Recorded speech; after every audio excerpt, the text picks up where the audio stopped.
Oregon is going to the Final Four. The following is a Learfield presentation of the Oregon Sports Network. And Oregon is going to play in the national championship game. This is Duck Insider. Duck Insider. These are good problems to have, right? Very. So much success that you have more than one place to be. 5-3 touchdown, Oregon. Off a dribble, launches, and hits the three. Oregon leads. What a great opportunity it is to be able to play at University of Oregon. I'm just incredibly proud to be a part of something like this. She wants another three. Oh, three in a row. Oregon is headed to the Super Regional. Big Ten champions, your Oregon Ducks. We are so privileged and so fortunate. We get to see all these young people. We get to see this incredible growth, which is what college is all about.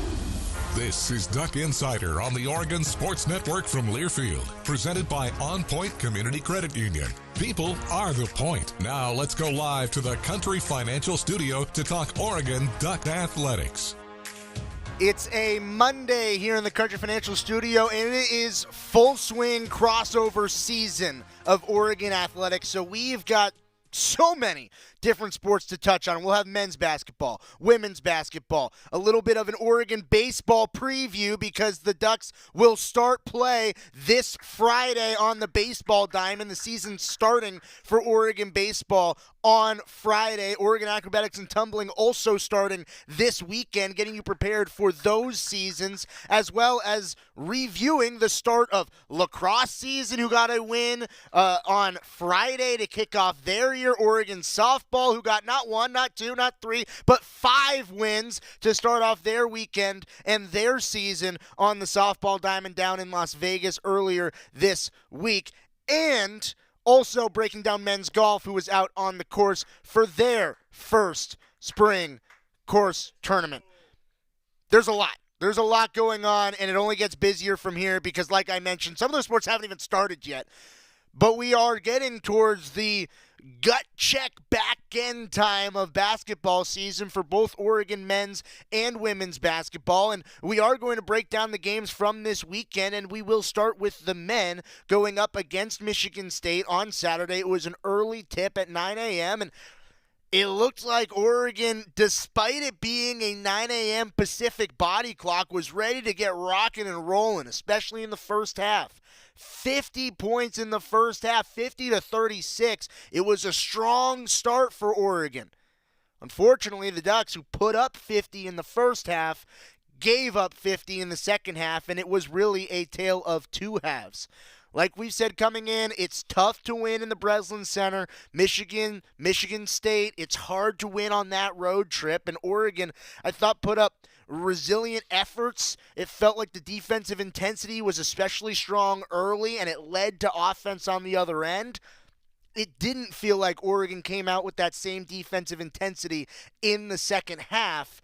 And unfortunately for the Ducks, it meant that Oregon wasn't running out in transition. The looks weren't as easy, and the offense became a little stagnant. And Oregon got outscored 50-24 in that second half. It ultimately was not the game that Oregon wanted. It's a very tough team against Michigan State, but I know it, you know it. It has been 5 losses in a row for Oregon. And at this time of year, it's not the time when you want to be dropping those games consecutively.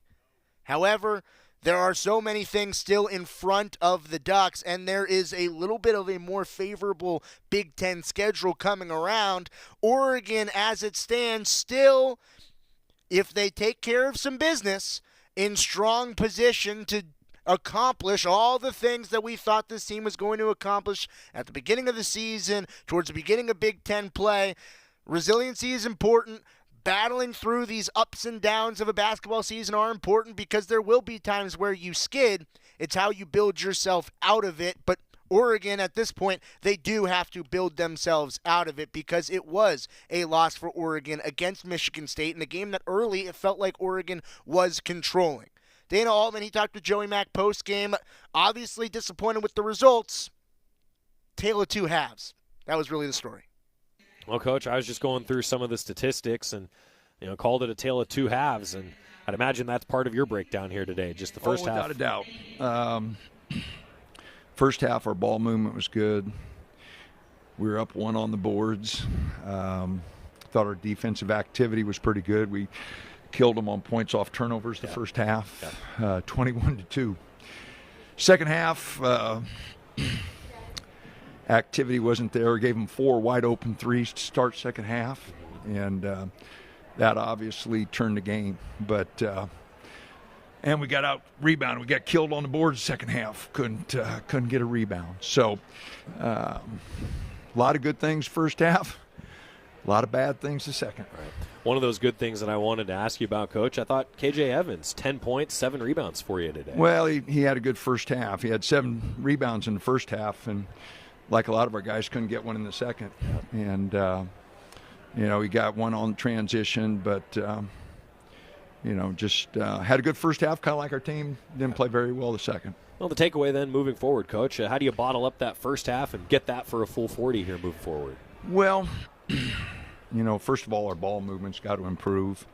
It wasn't nearly as effective. We took a lot of bad shots second half. That's on me. I mean, I'm not sure what our guys were thinking, but they got a little carried away with themselves. The first half, everybody was scoring. Second half, they all wanted to get a bucket, and we took bad shots. And some of it was their increased intensity, but a lot of it was just we'd get on one side and try to attack and we took a lot of bad shots. Thanks, Coach. Moving forward then, just get fans excited, head back home Tuesday. Chance to get back to it. We got to get back. We got quick turnaround here, and so it'll be tough. But guys going to have to man up here a little bit. We've got to get back going again. But really positive first half, really disappointed in the second. That's Dana Altman with Joey Mack post-game. It's brought to you by Willamette Valley Cancer Institute and Research Center. Better cancer care close to home. Quick turnaround for Oregon. And that really is, I think, a little bit of a silver lining in this, where Oregon, the way that the Big Ten schedule falls, there's only 2 off days between games in this schedule for Oregon over the last few games and the next few coming up. It's quick turnarounds. It's play, few days, get back on the court. Oregon will be back at home at Matthew Knight Arena at 8 o'clock against Northwestern on Tuesday. Also in that game, the Oregon football team will be recognized for their Big Ten championship. So come to support the men's basketball team and also come to recognize the Oregon football team as well. Should be fun. Late tip, 8 o'clock p.m. at Matthew Knight Arena tomorrow on Tuesday. Quick turnaround. Put that one in the rearview mirror. Focus on a game ahead. That's what Oregon men's basketball is up to. It was a resilient effort against the top team for Oregon women's basketball as well. Breaking that down as we come back after this on Duck Inside on the Oregon Sports Network from Learfield. As a local community credit union founded by teachers, OnPoint is committed to supporting the students and faculty at the University of Oregon. And on game day, we're right there with you, on the field, in the bleachers, and in the classrooms. Drop by our local branch today and discover the many ways OnPoint can help support your financial well-being. OnPoint Community Credit Union. People are the point. Federally insured by NCUA. Equal housing opportunity. At Shadow Hills Country Club, we're more than just an award-winning golf course and practice facility. Our events team offers all-inclusive event pricing that allows us to take care of all the details while you enjoy your event. Our indoor and outdoor venues offer you a wide variety of fully staffed options that put the focus on you. From weddings to business and social events, at Shadow Hills Country Club Events Center, you get the benefits of a resort atmosphere and amenities in a peaceful country setting, just minutes from downtown Eugene. Call for a tour today or visit shadowhillsevents.com. More Duck Insider from the Country Financial Studios after this on the Oregon Sports Network from Learfield. Ma, is this how you feed a hamster? I think so. Is my homework right? I think so. Is, this milk still good? I think so. When it comes to parenting, sometimes it's okay to think you know. But when it's something as important as your child's car seat, don't just think. Know. Double check if your child is in the right seat for their age and size. It'll help protect them in a car crash. Don't just think. Know by visiting nhtsa.gov/the right seat. A message from NHTSA and the Ad Council. Hear that? That's the sound of your life. Perfectly imperfect. Beating in rhythm to the world you've created. But every time you drive after drinking, the music gets drowned out. your life sounds pretty great. Don't let a buzz ruin it. Buzz driving is drunk driving. Don't drive buzzed. A message from NHTSA and the Ad Council.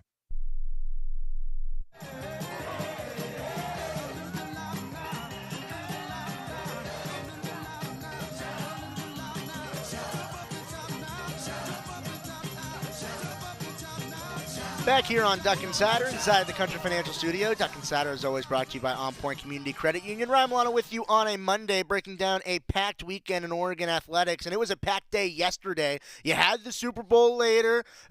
Really, I thought the more eventful game came earlier at Matthew Knight Arena. Number 1 team in the country, UCLA in town, the undefeated UCLA Bruins, and Oregon gave them just about everything that they could handle. The Ducks lost against the undisputed number 1 team in the country, 62-52, but held UCLA to their lowest scoring output of the season and also their second lowest margin of victory this year. That's strong work from Oregon women's basketball. And you'll hear Coach Kelly Graves, the players, no moral victories. You want to win the game. You play to win the game. You play to win the game. But it's a positive effort against a very talented UCLA team. Oregon bottled up Lauren Betts, who was one of the best players, if not the best player in the entire country. It felt like the Ducks, with just a little bit of a better shooting output, might have had the number 1 team in the country on the ropes, and to an extent they did. It was a 2-point game for a decent part of that second half in there. Oregon played really well. Just a late run towards the end of the third quarter, early fourth, ballooned the lead, and Oregon couldn't recover. But it felt like the Ducks played really solid basketball against UCLA. Yes, it's a loss. There are no moral victories. But I thought a really solid performance. Out-rebounded UCLA on the offensive glass. 15-9 against Lauren Betts, who controls the middle. Sure, Oregon got out-rebounded in totality, but if you're out-rebounding that on the offensive glass, that doesn't happen very often. I'm not sure how many times it's happened for UCLA this year, but I'm sure it's not many. I'm sure I can count it on one hand. Oregon, I thought, played a really resilient effort against UCLA, but sometimes shots just aren't going down. It felt like that was the bugaboo for Oregon against the Bruins yesterday. Coach Kelly Graves, his reactions as the Ducks played tough, but dropped this one to the Bruins. About as close as anybody's played this team all season. Was that you take solace in that? What did you come away with, I guess, from like an effort like this one? Well, we don't believe in moral victories, number one. We're disappointed that we lost. I told him in the locker room a few minutes ago that I was really proud of him. I thought we played well enough tonight to win the game against the number 1 team, undisputed number 1 team in the country. I mean, they really are, but I thought we played a good basketball game. You just can't shoot 26% from the field and 11 from the 3 and expect to beat these guys. That's the night when you got to have your shots falling. But we rebounded with them. We took care of the ball and forced them into more turnovers. They didn't really, hurt us a ton in transition, which is one of their big strengths. Again, I thought we played a really good basketball game. We just didn't have enough. We just didn't score enough. We didn't shoot the ball well enough tonight. I thought she was great. We went in wanting to sub every time they took Lauren out. We were going to take Philly out, and I thought it worked pretty well. I give Philly a lot of credit. She hung in there against, the best player. Lauren Betts is the best player in the country, hands down. Anybody can argue, but they're wrong. She's the best player in the country, and we held her under her averages. Didn't get to double figures, and Philly and the rest of the team, but mainly Philly, did a great job there. And with Philly too, did you like how the starters kind of responded just as a group after that Maryland game? Yeah, we started better. The energy was better. I think the kids really believed that we could win the game, and like I said, we played well enough to win it. We just didn't win it. I thought we got off to a good start, even though we didn't score the ball well. We were competing, and we defended well. The game wasn't, let me put this, the game wasn't lost in the first quarter. But unfortunately, we got behind and had to play catch up the rest of the time, and that's always tough. It's good to see Katie out there after Thursday. Any update on Peyton and what her season looks like? I don't know. Yeah, I think, she has a history of knee injuries. It's the same knee. So you just hope and pray. Because we need her, we need her. You said no moral victories, but what can you take from this one at all? I mean, it's a great game against number one team. That we can play with anybody. If you can play with these guys, you can play with anybody. We'd cut it to 7 or 8 right down there late and made it kind of a silly turnover and kind of ended that. But, that's what you take away. I think anybody that watched the game could see that, we belong there. And if we bring that kind of energy, we just have struggled to score all season. And when you're playing a team like these guys that average, whatever they average, it's a lot. You better have a good shooting game, or at least a decent shooting game. It was a resilient defensive effort, and it was a team effort on the boards. The Ducks had many different players with 4, 5, 6, 7 rebounds. It felt like Oregon was crashing the boards, getting extra opportunities, and getting some decent looks that just didn't fall. You heard Coach Graves mention Peyton Scott, hoping that she'll be okay, hoping that the Ducks will get her back as soon as possible, hoping the Ducks do get her back. But with her absence in this game against UCLA, it promoted Nani Falatea to the starting lineup, and she raised to the challenge. She was aggressive. She was getting to the cup. 19 points for Nani Falatea made Oregon's 2 3-pointers. That's 2 for 17 from 3. That really the big difference. You make 1 or 2 or 3 more 3-pointers, which puts it at really Oregon season averages, and this is a completely different ball game. But Nani Falatea played well. Deja Kelly seems like she always steps up to the challenge when a top 25 team is in town. It seemed like she was really getting her shots early, saying, okay, this is my time. I'm getting to my spot on that free throw line extended elbow area. She had 14 points. Not as great efficiency, 5 for 17, but put together 5 rebounds, had an assist. It felt like the guards for Oregon in the starting lineup really steadied the ship and kept Oregon competitive from an offensive standpoint in this game. Deja Kelly, Nani Falatea, they met with the media postgame. You're rooting for the Super Bowl, huh? Chiefs, man. Chiefs Kingdom. What'd you guys think of that one? KG was talking about it. It was an effort that, where you could have won that one. What were the kind of the highs and lows in your minds? I think it's tough. A loss is always tough, but I think we're also just proud of the girls for rallying together and putting up a fight and showing heart after the last couple rough games. Where's this team at right now? Obviously, you guys had the highs of 7 of 8 and losing a couple here, but this one felt different than the last 2 in terms of just being really competitive throughout. Where's kind of the headspace right now for you guys?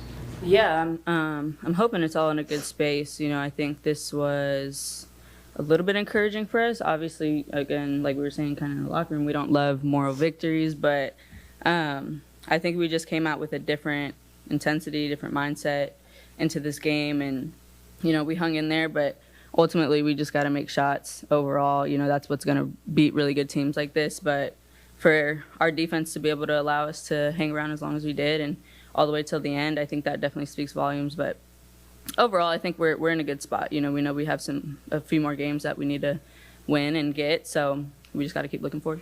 What did you think of the job Philly was able to do on Laura Betts? Yeah, I think it was. We were excited for that matchup because we knew Philly was probably one of the only ones that could really match up with her in terms of size.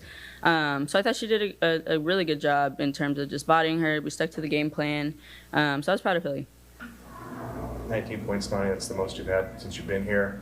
First game in the starting lineup in a minute. Can you just speak to what was going on for you offensively allowed you to have some success? I think it's all just about how the team is working right now. We all work to get each other buckets, and Deja, she's one of them. She's always creating for everybody, and her and Philly draw a lot of attention every game. So I think that opens it up for me. So similar with the men, the women, an opportunity to put what was a resilient effort against a top team in the rearview mirror as the Ducks move forward. Just 2 days rest in between. Oregon will be at home for a rivalry game on Wednesday night against Washington at 6 o'clock. It will be a ton of fun to see this team back in action. Both the men's and the women's team trying to snap a few losses in a row. Opportunities to do that against 2 purple Big Ten schools. Tuesday at 8 o'clock for the men, Wednesday at 6 o'clock for the women. Opportunity. That's what's in front of Oregon moving forward. And, well, before you know it, there'll be a whole new season. Yeah, we're going to preview that when we return after this on Duck Inside on the Oregon Sports Network from Learfield. As a local community credit union founded by teachers, OnPoint is committed to supporting the students and faculty at the University of Oregon. And on game day, we're right there with you, on the field, in the bleachers, and in the classrooms. Drop by our local branch today and discover the many ways OnPoint can help support your financial well-being. OnPoint Community Credit Union. People are the point. Federally insured by NCUA. Equal housing opportunity. Hey Duck fans, at Country Financial, they make insurance easy. Whether you're shopping for home, auto, or more, their representatives will take the time to understand your specific needs and explain what options work best for you. Worry less and feel more confident knowing you're covered. Visit countryfinancial.com to get started today. Experience more with Country Financial. Auto and home insurance policies issued by Country Mutual Insurance Company, Country Preferred Insurance Company, and Country Casualty Insurance Company, Bloomington, Illinois. Don't go anywhere. Duck Insider continues after these messages on the Oregon Sports Network from Learfield. Hey, so what's a great way to spread awareness that driving high is illegal everywhere? A catchy song, of course. You can run, but you can't drive high. You can run, but you can't drive high. Friendly reminder, don't drive high. If you feel different, you drive different. Brought to you by NHTSA and the Ad Council. Are you prepared for an emergency or disaster? Because it's not a matter of if, but when. Don't find yourself saying, when the storm rolls in, my time to find a pet-friendly evacuation center will have run out. The scorching heat wave will leave me powerless to cool my insulin. I'll face a hurricane without meds. Now that's a tough pill to swallow. Let's prepare so we all have a better story to tell. Get started at ready.gov/older adults. Brought to you by FEMA and the Ad Council.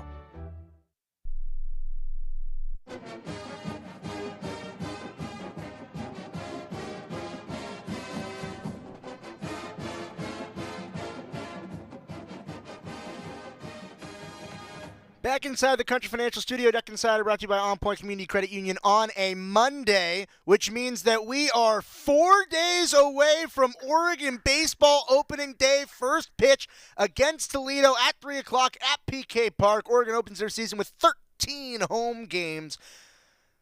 It'll be a lot of fun, and it was a lot of fun. A few weeks ago, we got one of the star players for Oregon baseball, Anson Arrows, into studio.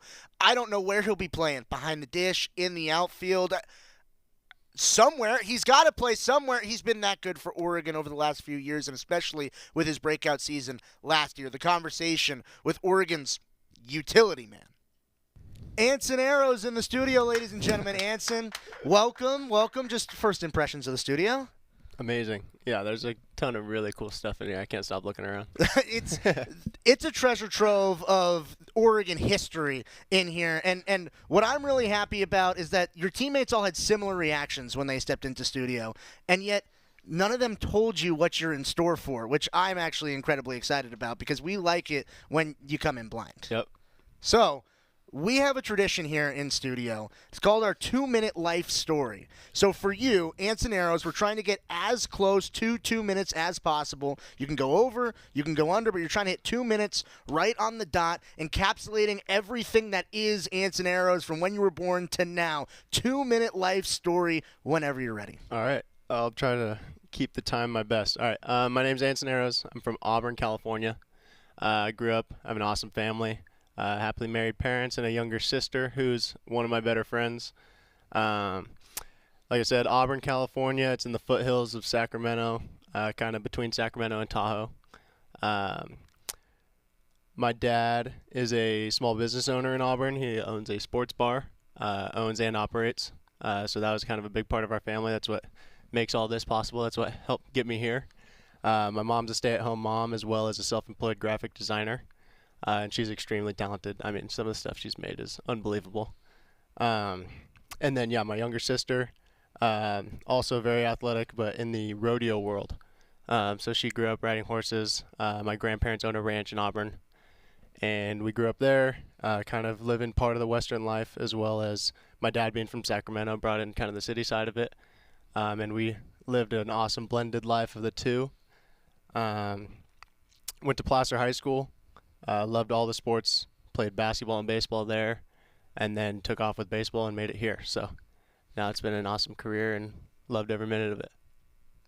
Minute 14 for Antonero. A little bit short, but to be fair, all of the teammates have been short as well. You're sitting right in that same area, and you've got so much more life to live. So you can fill up that life story. But by the time the season's over, you'll have a full life story to fill. You still have 45 more seconds if you want to continue to use them.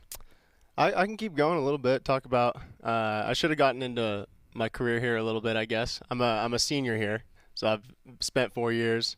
Played on 4 awesome teams, or this is the 4th. Been to a regional, been to 2 supers, and this year we're trying to take it a step further. Played with some awesome teammates, and just had a great time playing under Waz and the rest of the staff. And yeah, it's been an interesting road, but I've loved every minute of it. It's helped make me who I am, and just happy to be a Duck. Well, I'm glad that you're able to give Oregon fans this sort of introduction to you. In your senior season, they should be familiar with you. You've played a lot of baseball. My introduction to you is very different. Our story actually goes back to before Oregon. When you were an incoming freshman and I was still a student here, I called the Conejo Oaks baseball team, which you were a player on. I actually have some of the statistics from the summer of 2021. This was my introduction to Antoneros. And 77 plate appearances with the Oaks. You had 14 singles, 19 hits, 5 extra base hits. You walked 13 times that year, and you led the team with a .519 on-base percentage. So my introduction to Antoneros was, this is an incoming freshman that is playing against experienced collegiate guys that has strong plate discipline, knows how to get on, and whenever you need a hit, he's going to provide it for you.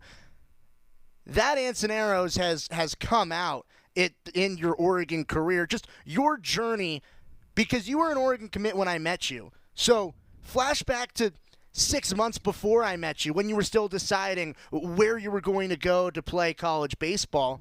Why was Oregon the fit for you?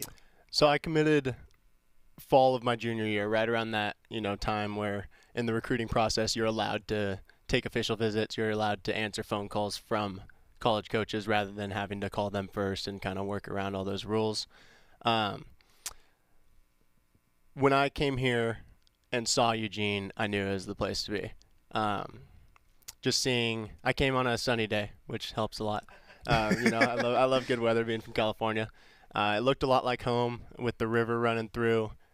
Came from an awesome football game. It was an early season game. It was one of the first weeks of September, so I think we were playing Montana. Mm-hmm.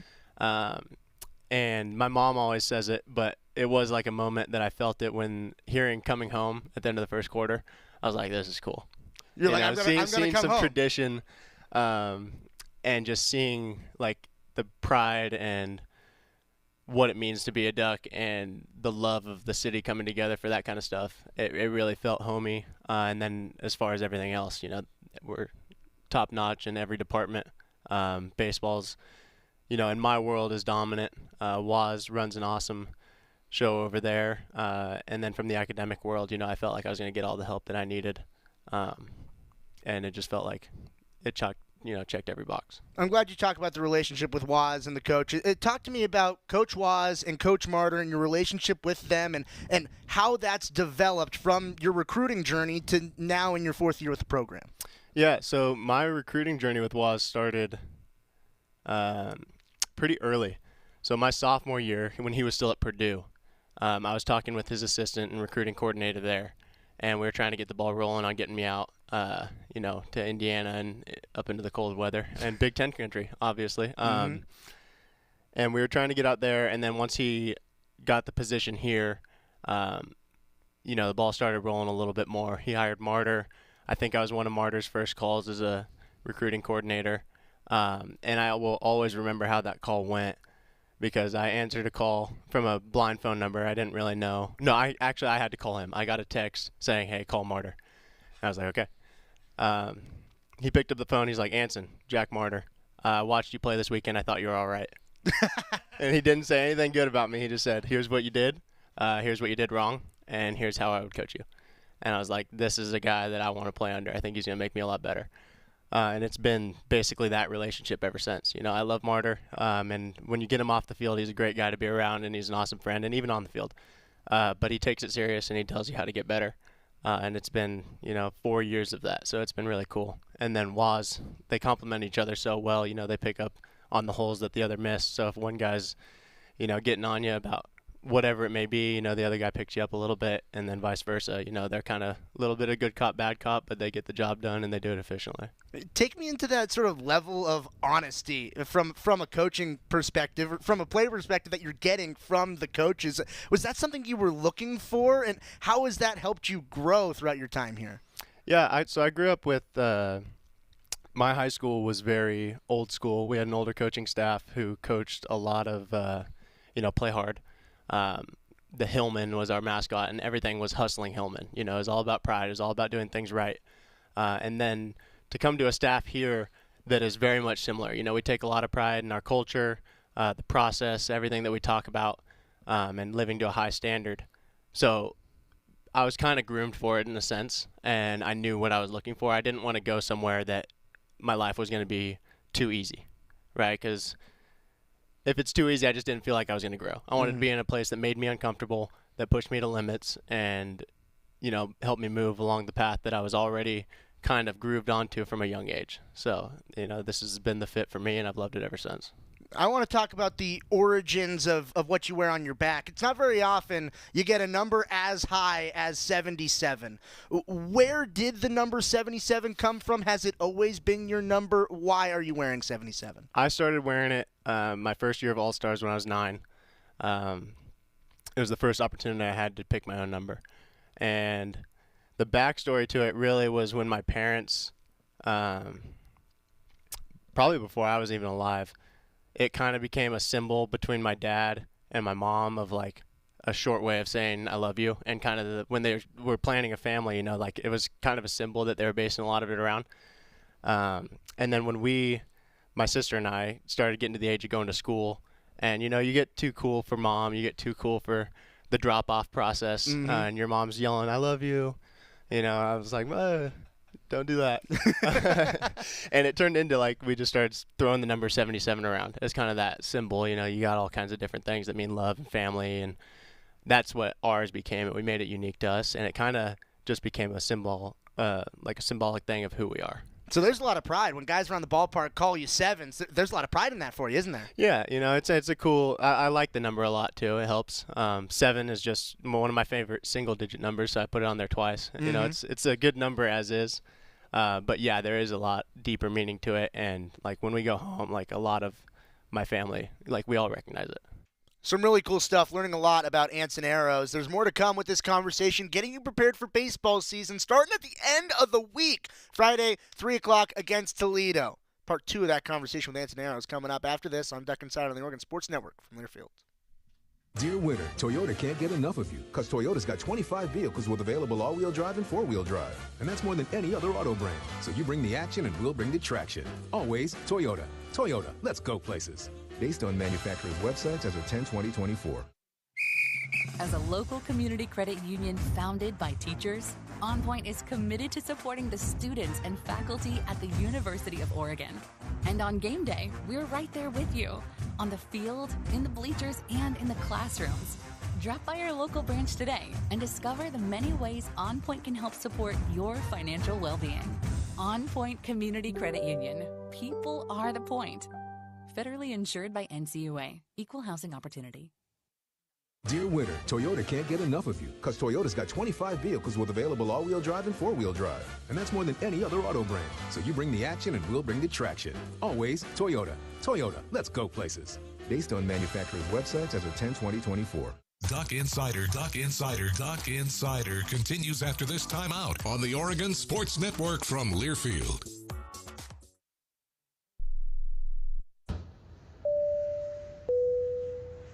This is your captain. We are going to be experiencing some slight turbulence. Please fasten your... Oh, hold on. Just got a video of my cat. Imagine the pilot of an airplane was as confident as you are texting and driving. Seems kind of crazy when you put it like that. Visit StopTextStopWrecks.org. A message brought to you by the National Highway Traffic Safety Administration, Project Yellow Light, and the Ad Council. Comes to a gun suicide attempt, all it takes is a moment. Heather and I had an argument just like any other couple. I was lost. I had snapped. I had a gun, and I was going to take my own life. Heather helped me realize that there was still a life to live for the better of myself, my family. My weapon is now safely put away.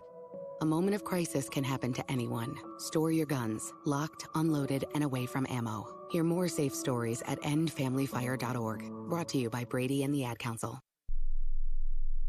I'm coming home to the place that I remember. Back to the land of my first love. Would you spread wide your arms for this wayward son? Back in the Country Financial Studio on Duck Insider, brought to you by OnPoint Community Credit Union. Getting to know Anson Arrows of the Oregon baseball team as they get their season started on Friday, 3 o'clock against Toledo. Just heard part one of the conversation, getting to part two with the catcher, outfielder, infielder, who knows, utility guy, Anson Arrows. I want to talk about the development of your journey because you came in and still are a catcher by trade. Now you play everywhere. You play all over the field. Was that something you did in high school, or did you learn to play other positions here at Oregon? At a young age, I played shortstop. Okay. And I pitched. So that was kind of the establishment of, like, other positions. Two positions in which you have not played here at Oregon. Right. Yeah, so I grew up a shortstop, like, when I was really young. I started catching when I was about 12. From 12 through high school, I was primarily a catcher. But on my off days, I played shortstop. I stopped pitching around that time because I didn't want to catch and pitch.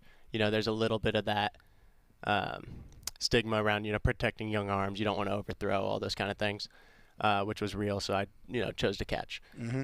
And when I came here, I was just a catcher. I wasn't going to be a Division I shortstop. There was the possibility if, like, I needed to take some ground balls, and I enjoyed doing it. But the goal basically since I've been here has just been a baseball player. I just want to be able to do what I'm told and, contribute. So last year was the first year that it really opened up an opportunity where catching, I still wanted to catch, but the opportunity came up in the outfield. And, I started taking some reps during batting practice and had a little bit of success, and it was recognized. So I took more reps and, kind of learned the position. And then, oddly enough, the next weekend, I got my opportunity at first base, and I hadn't taken a ground ball in about 3 months. So I, texted Hank or Gavin, and I was like, "Hey, can you hit me some ground balls before the game so that I'm, prepared?" But yeah, I strongly believe that it's important to be able to play multiple spots. I think there's a lot of value in just being a baseball player rather than, a cookie cutter one position guy. But yeah, the goal is just to be able to play wherever and just enjoy doing it and have fun and be elite at it. Well, there's a level of athleticism that's required that you don't normally think of catchers as being guys that are able to go and make plays in the outfield and then transition to first base, but you filled in seamlessly. I want to flash back to the Super Regional of last year where you're going up against Texas A&M, you're playing left field, there's a foul ball that's hit down the left field line, and you make a jumping, diving play. I think Scott has the clip. You make a jumping, diving play into the bullpen to steal a hit or to really steal an out away from Texas A&M. Take me through this play, what's going on, and then this reaction, the whole thing going through your head. Take me through that moment. Well, that whole weekend was kind of a blur. There was a lot going on, a lot of really good baseball being played, and obviously coming up short eats at us every day. But that play we've worked on, I'd probably made or attempted that play about 200 times over the course of the spring because that's what we do every day working in the outfield with Waz. So it was pretty cool. I think my natural reaction was the let's go, and, there's some emotion in there. But after I got my hat back on, I think the coolest part about it was looking in the dugout and seeing Waz freaking out because he's hit that fungo against a wall and watched us outfielders go at it every day. And, for it to finally show up is pretty cool. But, yeah, no, it's just outfield's a lot of effort. it's a lot of, preparing and being ready to react. But after it's in the air, it's just go get the ball. So it's just a lot of having fun and playing hard, I guess. Well, and there's a lot of training that goes along with it. You talk about Waz, his fungo ability up against that wall.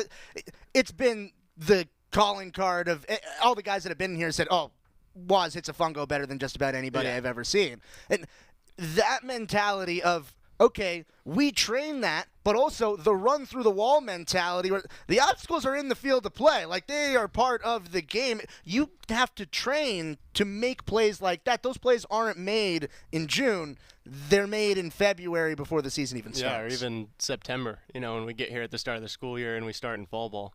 One of the first things that we talk about in the outfield, and we say it to the team and specifically to the pitchers, is anything that's within an arm's reach of the ballpark is caught.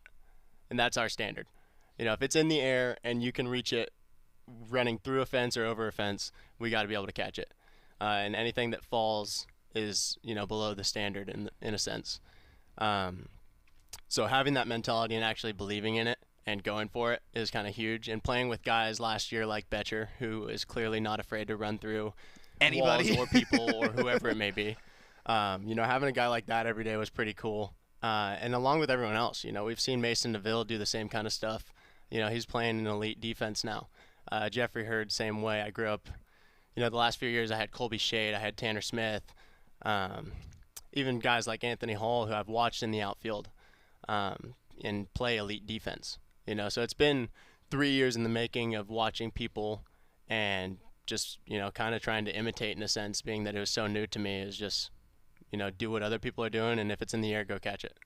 I'm glad you mentioned process and standard, because you guys keep raising the standards. Now, Super Regional is the standard, and now Omaha is the goal in front.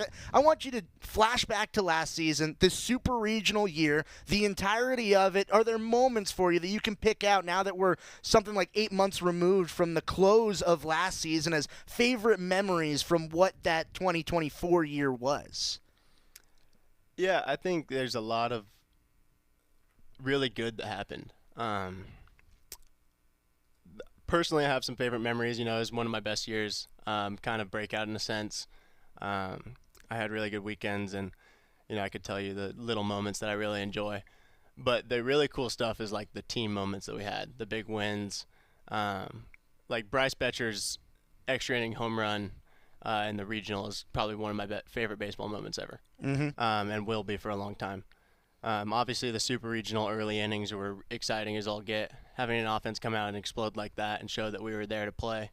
I'll always remember I just spoke up to the guys a little bit. And I said we belong to be here, and like seeing that kind of response from the jump with Mason DeVille leading off a Super Regional with a single, and then following it up with a bomb, like that's probably going to be my most memorable baseball moment forever. Until we dogpile in Omaha and make something better this year. But yeah, there's a lot of really cool moments, even in the little games. We had extra innings or, walk-offs and just gritty wins that set up that postseason run against, teams, like games that were supposed to be easy that weren't, and winning those. Stuff like that is just going to be what makes or breaks this team and this program. And, it's really awesome to be a part of such a tough group. You mentioned that Super Regional and you setting the tone in that Super Regional. You hit 2 home runs in that Super Regional. How much pride is there for you in being able to be that guy in the big moments to say, okay, yeah, our team needs a big moment. I'm going to set the tone. I'm going to start this offensive surge that ended up happening in College Station. Yeah, I think the mentality is always there. You want to be that guy, and you're always telling yourself that you're plenty capable of it.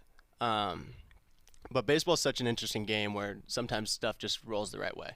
And I think really what it comes down to is just the fun that you're having and the comfortableness or whatever, the comfortability, and just taking it all in. Like I can remember just before the game, like how at peace everyone felt, even though it was the biggest game that we were ever going to play, at that moment. But like looking up in the stands and seeing family members and the anthem, just feeling quiet and all those kind of things, that just the calm before the storm in a sense, where there's just nothing but confidence flowing through a whole team. It's really important to kind of continue to find that. And I think that's what we're always going to be in search for leading up to this season is how are we going to create those moments, how are we going to create that confidence, and just go out and do what we know how to do and are plenty capable of doing.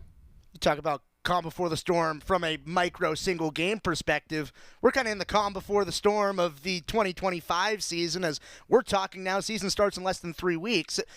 Goals for you as this season approaches, for the season, for yourself individually, for the team as a whole? What do you want to accomplish this year? I want to win.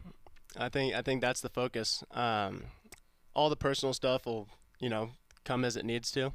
But the goal every day is just to show up and prepare the best and just continue working what we know we're capable of doing and just raising the standard and, being elite in the way that you act, not always just the way you perform, because I think both go hand in hand. But yeah, the goal this year is just to win. It's to take it to another level. It's to be the best team that this team is capable of being. And just not feeling like we're going to regret anything. It's just really going for it each and every day. Oregon Baseball's Ansonero's here with us. Is there anything about you, about the team, that we didn't get to that fans should know before we throw out the first pitch on Valentine's Day? We're excited to play in front of a lot of people. We want people out to the games. We're going to make it exciting.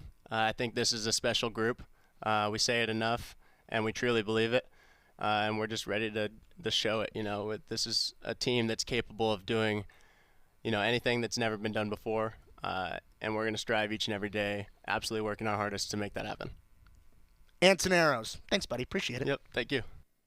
Being around the team over the last few weeks like I have in this lead up to season, I'm buying in, too. I believe everything that Anson says, just from the sheer proximity to the team. It's contagious. You feed off of it. And this is an Oregon team that's touted to do some big things throughout this season. When you look at where Oregon is coming into the year, ahead of Valentine's Day when the season starts at 3 o'clock against Toledo, the Ducks are ranked in every single major publication, inside the top 20 in every single one, up as high as number 12, depending on where you look. 19th by Baseball America, 14th by Perfect Game, 12th by D1 Baseball, 12th by NCBWA, 14th by USA Today. It's an Oregon baseball team that is expected to do some great things because they've set that standard. Super Regional has been the standard over the last few years, but Omaha is really the standard that's being chased. That's where Oregon baseball wants to get to, and this team plenty capable of it. Excited for the season to start. Coming up, Valentine's Day, 3 o'clock this Friday against Toledo. They're actually getting a late start because a few other seasons started this weekend. Lacrosse, softball, men's golf. Yeah, a lot of it to break down when we return. After this on Duck Insider on the Oregon Sports Network from Learfield. Hey, Duck fans, at Country Financial, they make insurance easy. Whether you're shopping for home, auto, or more, their representatives will take the time to understand your specific needs and explain what options work best for you. Worry less and feel more confident knowing you're covered. Visit countryfinancial.com to get started today. Experience more with Country Financial. Auto and home insurance policies issued by Country Mutual Insurance Company, Country Preferred Insurance Company, and Country Casualty Insurance Company, Bloomington, Illinois. As a local community credit union founded by teachers, OnPoint is committed to supporting the students and faculty at the University of Oregon. And on game day, we're right there with you, on the field, in the bleachers, and in the classrooms. Drop by our local branch today and discover the many ways OnPoint can help support your financial well-being. OnPoint Community Credit Union. People are the point. Federally insured by NCUA. Equal housing opportunity. Duck Insider, your home for the latest news on Oregon athletics on the Oregon Sports Network from Learfield. You say you never give in to a meltdown and never fill your feed with kid photos. You say you'd never put a pacifier in your mouth to clean it and never let them run wild through the grocery store. So when you say you'd never let them get into a car without you there, know it can happen. 1 in 4 hot car deaths happen when a kid gets into an unlocked car and can't get out. Never happens. Before you leave the car, always stop, look, lock. Brought to you by NHTSA and the Ad Council. The possibility of lung cancer can be pretty scary, especially if you're one of approximately 8 million current or former smokers at high risk. That's why SaveByTheScan.org wants you to know that now there's a breakthrough low-dose CT scan that can detect lung cancer early, and it only takes 60 seconds. You stop smoking, now start screening. For an easy quiz to see if you're eligible, visit SaveByTheScan.org. It could save your life. SaveByTheScan.org is brought to you by the American Lung Association's Lung Force Initiative and the Ad Council.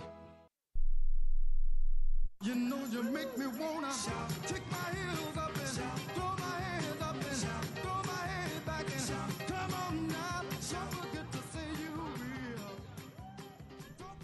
Back inside the Country Financial Studio on Duck Insider, brought to you by OnPoint Community Credit Union. Closing out today's show with a whole bunch going on over the weekend because Oregon lacrosse season got started to a resounding 18-6 victory over Butler. Big start for Jess Drummond's squad as Oregon, it really did not take long at all for the Ducks to start the season hot at Pape Field. 12 seconds into the year, Bree Carasquillo made the first goal for Oregon. It was 1-0. The game was tied for 12 seconds. And then Oregon took the lead and didn't look back from there because the Ducks ran away with it. The Ducks scored 14 goals in the first half. It was an 18-6 victory for the Ducks. It was 14-0 at halftime. Anna Simmons had a great game, 6 goals for the Ducks, leading the way, matching her career high. Avery Young tallied her first collegiate hat trick in her first game at Pape Field. Good for her. Or first game Pape Field in over a year for her coming back from injury, pardon me. And then also tallied a pair of assists as Rachel Palo was on control, on the draw controls like she was all last year. She's back doing it once again. 9 draw controls for her. The Ducks had an 18-8 draw control advantage throughout the entire game. Strong start for Oregon lacrosse. Right after the game, Jess Drummond talking to the media, breaking down what was an opening night win on Friday against Butler. What was your favorite part about tonight? Oh, just seeing so many, fresh faces scoring goals out there. It was really awesome to just get a full team win, get everyone we could that possibly could get into the game, got into the game, so that was really awesome. You nervous at all before the game? Was I nervous? No, I just get fired up. It's like first game, we get to play somebody else. We've been working so hard all preseason as a unit, just going against each other, so it's fun to actually be all together going against somebody else. Was it the plan to kind of, or was that kind of surprising? Yeah, no, not surprising. More just exciting. Like we always talk about, like starting hard, getting fired up to defend Pape, and I think we come out with just that excitement, and it's good to see that we can start it right away. Defend Pape, you did. A total of, I want to say, it was 13 goals in the first half, and no goals allowed. Yeah, that's huge for Paige Cowell, who missed all of. It was last year. Comes into this year. Mm-hmm. What does that mean for you as her coach? Yeah, that whole sentence just gave me goosebumps. Just how hard she worked out of season last year, come back post an injury, it just makes me so proud of her, of all that extra work she's been putting in, and to come out with that confidence in a first game to start and then to play that well was really amazing. Mm-hmm. Is there anything you didn't like? Hey. That's a great question. Okay, I didn't love the second half. I felt like we were really consistent, really connected the first half, and there are some things that we can really learn from in the second half. So I'm grateful we can take from our first game and kind of make some changes going into Tuesday. What were you seeing from the second half that you didn't necessarily love? Just a little disconnect. We talked a lot about communication, being united, and I felt like there were a couple disconnected moments on defense for that second half. How loud was Lexi Jenkins tonight? It felt I could hear her in the booth. I know, like it's crazy. Was a really big part of why you guys didn't let up any goals in the first half. Yes, and that was one of our key to winning the game today, just being really communicating from all the sideline in the game and more like just being really directed with each other. And you could feel that from Jenkins on the draw throughout the whole field on defense as well. What are the next couple of days going to look like for you? We're going to watch this film, learn from it on Sunday, and then prep for Stetson. Yep. What's going to be your message to the team tonight? Enjoy the win, and I feel like that's the biggest thing. You take what we can from this game to keep moving forward and leveling up each game. Jess Drummond talking about the win on Friday over Butler. Well, They don't have to wait any longer to play again because it's going to be an early start for Oregon lacrosse tomorrow against Stetson. 11 a.m. will be when they get things going over at Pat Bay Field. Should be wrapping up right around the time Joey will have you on the show here in studio to break that down and so many other things that are going on. But if you're taking a lunch, take it at 11. Come out to Pat Bay. Watch some great lacrosse. It should be fun. Actually, Stetson and Butler played at Pat Bay Field yesterday in a neutral game, and Stetson was the victor. So almost like a mini round-robin tournament in a way where both teams defeated Butler, and now the winner of both of those games get to go and compete against each other tomorrow at 11 a.m. at Pat Bay Field. Jess Drummond squad back in action for the second game of the season. Still undefeated. Still undefeated. So is Oregon softball still undefeated after their opening weekend at the UNLV Desert Classic, and they did it in roaring fashion. The Ducks in Game 1 won 21-1 against Buffalo. In Game 2, you were listening to it sort of on the show here as we were breaking it down in studio. Ducks got down early against Southern Utah. They were not actually down for very long at all. Ended up being an 18-6 win in Game 2 for Coach Lombardi's squad. Then opened up Saturday against the same Southern Utah team. Won 16-2 in Game 3. Then in Game 4 against UNLV, a 10-6 Oregon victory. And in Game 5 against Buffalo, an 8-1 Duck victory. The Ducks in 5 games scored 73 runs, which was a program record and shattered the previous. It was a big-time record for Oregon where they broke the most runs in a 2-game span with 39, 3-game span with 55, 4-game span with 65, and 5-game span with 73. The offense was clicking on all cylinders for the Ducks. Oregon hit 500 or better on the weekend. Kai Lushar, Ayanna Shaw, Paige Shinicki, Emma Cox, Katie Flannery, and Riley McCoy all hit over 500 individually. The Ducks then travel to Phoenix coming up on Thursday for a 6-game tournament at the Littlewood Classic hosted by Arizona State and Grand Canyon. They weren't the only teams kicking off their spring season. Oregon men's golf was in action in Hawaii, and they set a program record for the lowest tournament to par 54-hole event with a 48-under performance at the Amor-Ari Intercollegiate. It was a huge performance from the Ducks, led by Eric Doyle, who finished with a 5th place finish on the tournament, one of 3 Ducks to finish in the top 25, along with Aiden Kraft and Grayson Leach. Also, men's tennis over the weekend swept a doubleheader against Denver and UTSA. Huge weekend for Oregon. Gonna be a huge show tomorrow. Joey Mack back with you. See everybody, go Ducks. I'm a pretty great multitasker. I can wash dishes and do laundry. I can roller skate while walking my dog. I can even order lunch while doing my homework. But I can't use my phone while driving.